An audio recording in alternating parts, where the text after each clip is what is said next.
ഇന്ന് എന്നെ ഒപ്പിയിൽ കാണാൻ വന്ന ഒരു 52 വയസ്സുള്ള സ്ത്രീ 10 വർഷം മുമ്പേ അവർക്ക് യൂട്രസ് എടുത്ത് കളഞ്ഞതാണ്. ഇപ്പോൾ അവൾക്ക് അത്യധികമായിട്ടുള്ള ആവി പോച്ചിൽ അതുപോലെ പ്രൈവറ്റ് പാർട്സിൽ വളരെയധികം വേദനയും ഡ്രൈനസ്സും ആയിട്ടാണ് വന്നത്.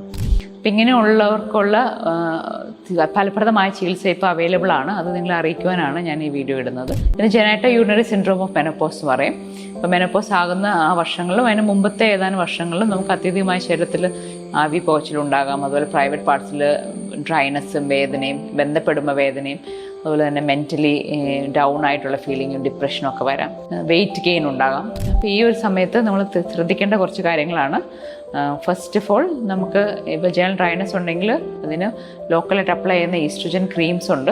അതുപോലെ തന്നെ നൂതന ചികിത്സാ രീതിയായിട്ടുള്ള കോസ്മെറ്റിക് ഗൈനക്കോളജിയിലുള്ള ജെറ്റ് പ്ലാസ്മ തെറാപ്പി അല്ലെങ്കിൽ ലേസർ തെറാപ്പി ഉണ്ട്. ഇതിൽ കൂടെ നമുക്ക് വജൈനൽ ഹെൽത്തിനെ ഇമ്പ്രൂവ് ചെയ്യുവാനായിട്ടും ബന്ധപ്പെടുമ്പോൾ ഉള്ള വേദനയും അതുപോലെ യോനി ഭാഗത്തുള്ള വരൾച്ചയും വേദനയും എല്ലാം നമുക്ക് വളരെ ഫലപ്രദമായി ചികിത്സിക്കുവാനായിട്ട് സാധിക്കും. രണ്ടാമത് നമുക്ക് അനുഭവപ്പെടുന്ന ശരീരത്തിൽ മൊത്തമായിട്ടുള്ള ആവി പോച്ചിൽ, ഹോട്ട് ഫ്ലഷസ്, ഇതിന് നമുക്ക് ഹോർമോണൽ ട്രീറ്റ്മെൻറ്റ്സ് ഉണ്ട്.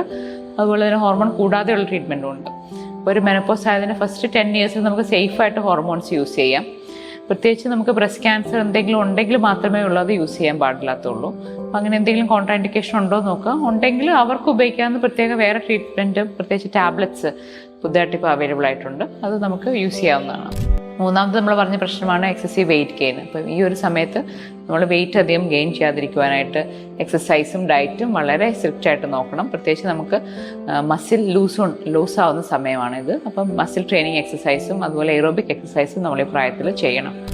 പിന്നെ മാനസികമായിട്ടുള്ള നമ്മുടെ സന്തോഷം എപ്പോഴും നിലനിൽക്കുവാനായിട്ട് നമുക്ക് ഇഷ്ടമുള്ള കാര്യങ്ങൾ, സന്തോഷം ഉണ്ടാക്കുന്ന കാര്യങ്ങൾ ചെയ്യുവാനായിട്ട് ശ്രദ്ധിക്കുക. അപ്പോൾ നിങ്ങൾ മെനോപോസ് ആകുന്ന ഏജിൽ ഞാൻ പറഞ്ഞ ലക്ഷണങ്ങൾ എന്തെങ്കിലും ഉണ്ടെങ്കിൽ, അതായത് ശരീരത്തിൽ മൊത്തം ആവി പുകച്ചിൽ, അതുപോലെ തന്നെ പ്രൈവറ്റ് പാർട്സിലുള്ള വേദനയോ, യൂറിൻ തെരുതെരെ പോകുന്ന അവസ്ഥ, യൂറിൻ കൺട്രോൾ ചെയ്യാനുള്ള ബുദ്ധിമുട്ടുണ്ട്, ചുമയ്ക്കുമ്പോൾ തുമ്മുള്ള ലീക്കുണ്ട്, ഇങ്ങനെയൊക്കെ ഉണ്ടെങ്കിൽ നിങ്ങൾ തീർച്ചയായും ഒരു ഡോക്ടറിനെ കൺസൾട്ട് ചെയ്യുക. നൂതന ചികിത്സാ രീതികളായിട്ടുള്ള jet plasma therapy, magnetic therapy, അതുപോലെ കോസ്മെറ്റിക് ഗൈനക്കോളജിയുടെ അടിയിൽ വരുന്ന പല ട്രീറ്റ്മെൻറ്റ്സും നമുക്ക് ഇതിനു വേണ്ടി ഫലപ്രദമായിട്ട് യൂസ് ചെയ്യുവാനായിട്ട് സാധിക്കും. അതുപോലെ തന്നെ ടാബ്ലറ്റ്സ് ഉപയോഗിച്ച് നമുക്കിത് ട്രീറ്റ്മെൻറ്റ് എടുക്കുവാനായിട്ട് സാധിക്കും.